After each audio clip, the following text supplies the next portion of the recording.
Hello, and welcome to Chats for Change, an innovative show that examines the complexities of love and relationships through the lens of domestic violence education, prevention, and intervention. I'm Sophie Ford. And I'm LaToria Pierce. One of the most powerful ways to encourage someone to make a change for the better is to empower them. You've joined us for a great conversation. Today we are talking about the power of community collaborations to affect change. Now, digging deep with us on this topic, we welcome Jennifer Dickens, Vice President, and Carolyn Haylock, Community Outreach Chair of the Prince George's County Chapter for the National Coalition of 100 Black Women. Thank you both for being here. Thank you for having us. It's a pleasure. Now, tell us briefly about your work and how the NCBW mission has helped women in Prince George's County. Well, again, thank you for having us. I'd like to let you know that the National Coalition of 100 Black Women, Prince George's County, Maryland chapter, this will be our 30th year. Yes, congratulations. So we're going on a big 3-0, and our mission is to support and advocate for African American women and children in the areas of health, education, economic empowerment. So we make sure we touch all those areas. And Carolyn Haylock is our Community Outreach Chair, and she focuses directly in the economic empowerment area. Wonderful. Now, this past April, something exciting happened. NCBW and the Family Crisis Center of Prince George's County had a partnership agreement ceremony, formed an alliance. Sophie, tell us how the work and the people served by NCBW, and considering the women served by FCC, how that alliance will benefit those women in the county. Well, as she mentioned, the focus on health and advocacy and education are critical points to this conversation for domestic violence. So my vision for that partnership is to really partner on their platform around those critical areas to advance this conversation and really give us the opportunity to reach women that we wouldn't otherwise have the opportunity to impact.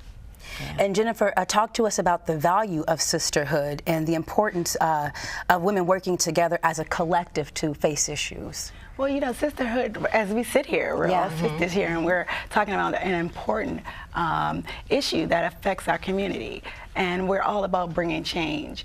So with NCBW, we're advocates for change, and in that we have women from all walks of life, all age groups, and all industries that come together and say, I want to help impact our communities. We meet monthly. We have regular events that we do in the Prince George's County, Maryland, and DMV area. And it's all about helping each other and at the same time developing this strong sisterhood in which we can continue to work together and empower our community. And now, Jennifer mentioned events. Carolyn, can you share with us some of the events that NCBW has hosted here in Prince George's County? Oh, yes. We've hosted, well, we've exhibited at Councilman Mel Franklin's Family and Friends Day. We've exhibited at Congressman Cindy Hoyer's Women's Equality Luncheon, and a host of other events. And when we do that, we exhibit, we pass out our literature, we get to network and talk to different women and share information about us as well as the FCC. Wonderful. Now, staying on topic of women in Prince George's County, Carolyn, as the Community Outreach Chair, I'm thinking it's very imperative to not only build an internal community within NCBW, but also to engage the community at large. We spoke a little bit about some of the events that you have, but share with us your approach to building community, and why is this alliance with FCC vital to NCBW? Okay, this is so very important. One of the main things that we were tasked to do is to build a partnership with another like-minded organization or organization that's focused on the same things that we are. So this is where the rubber meets the road. We are truly, truly excited about this partnership, because now we can, it's like we were already on the direction to achieve, you know, our mission, and now we have an extra hand right on our shoulder saying, I got your back, and we have our hand on her shoulder and we have her back, so it's just a wonderful partnership, and I know we're going to do some great things under that partnership. Indeed. Yes, it'll be a driving force. And Sophie, any final thoughts as to how that alliance, again, will come together to build a community between the women served by FCC and then, of course, those who are members of NCBW? Yeah, just to kind of piggyback on the comments around sisterhood, that's what it is. I think one of the biggest challenges in this conversation is the divisions that people put around themselves as it relates to what a person would look like if they were a victim, a person would look like if they're an abuser. So here we see our partner with access to women, as has been said, from all different walks of life. And so we are just excited about the opportunity to really change that narrative to make it one that's more realistic. That's right. Yeah. Wonderful. And as for membership and getting involved, because I'm sure in getting that information, some folks at home want to know, what's that process like to be a part of these events and to be a part of the NCBW conversation? Well, first of all, if you're interested in learning more about us, you can reach us at www.ncbwpgc.org. We also are having our 30th anniversary, April 2018, so stay tuned for that information. But to be honest, we have our website. You can go on there and check out the multiple events that we have and just come out and learn and grow. And also, we're always looking for women and young girls. We mentor them through the school year. Wonderful. So we're interested in just grabbing them and empowering them in any way possible. Hold your thought, because we're going to come back and continue more of Chats for Change and our guest of NCBW, and we're talking about domestic violence as it relates right after this.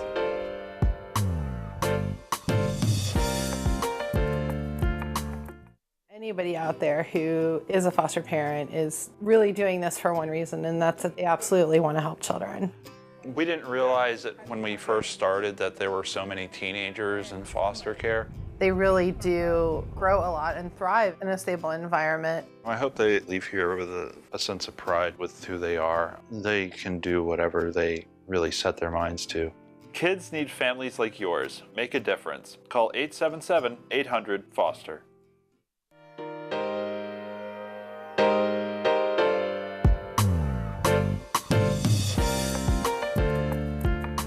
Welcome back. We're continuing our conversation with Vice President Jennifer Dickens and Chair Carolyn Haylock of the National Coalition of 100 Black Women of Prince George's County, as well as our expert host, Sophie Ford. Now, a few hot topics for you all, one being that the value of sisterhood for a woman in an abusive relationship who is suffering in silence.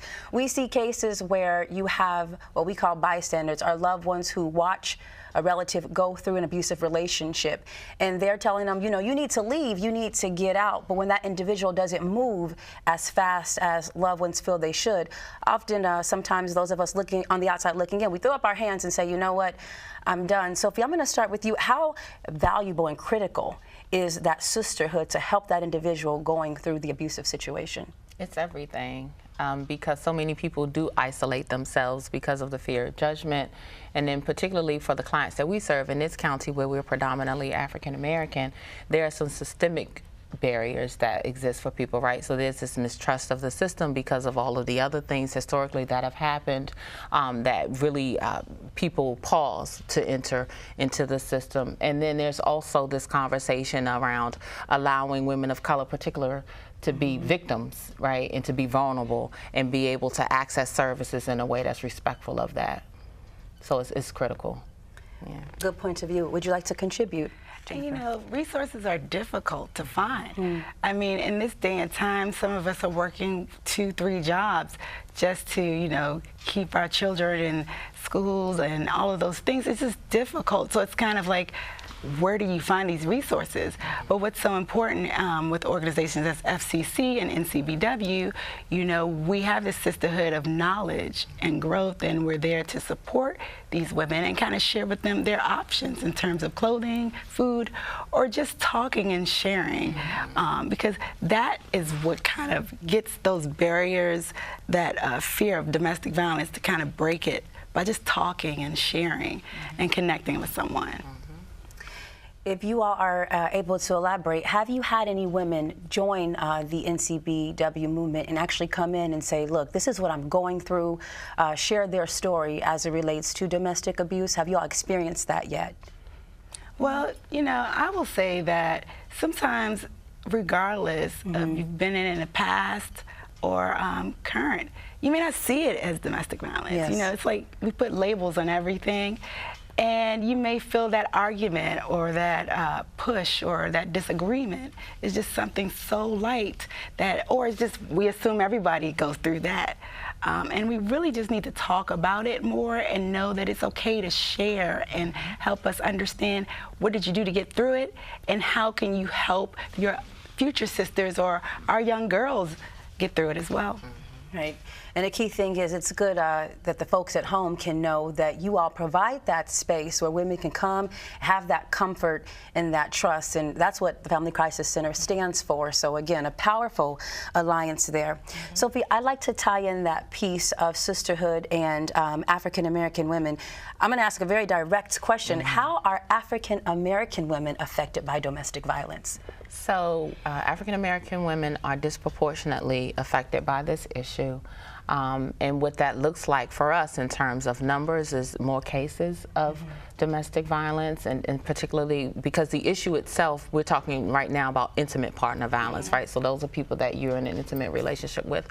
So women of color experience that at higher rates than other populations. But then again, just to pose that to the comments I just said a few minutes ago, we have now, we're, especially in this county, epidemic numbers around this issue, but people are not accessing the help in the way that they could or should, which again is why we value partners like NCBW, because they're gatekeepers for the people that they work with, they're trusted partners for the people that they work with. So if they put the stamp on a conversation, it makes a difference. It makes a difference. Yeah. What we do when we exhibit, we deliberately, when we're networking with women, we actually sort of pull them aside and talk to them, because domestic violence is such a sensitive issue that one-on-one they might be more apt to open up, or they might be more prone to say, I'm a victim, or I have a relative or friend who is, and then they're more willing to accept the information that we have to share with them.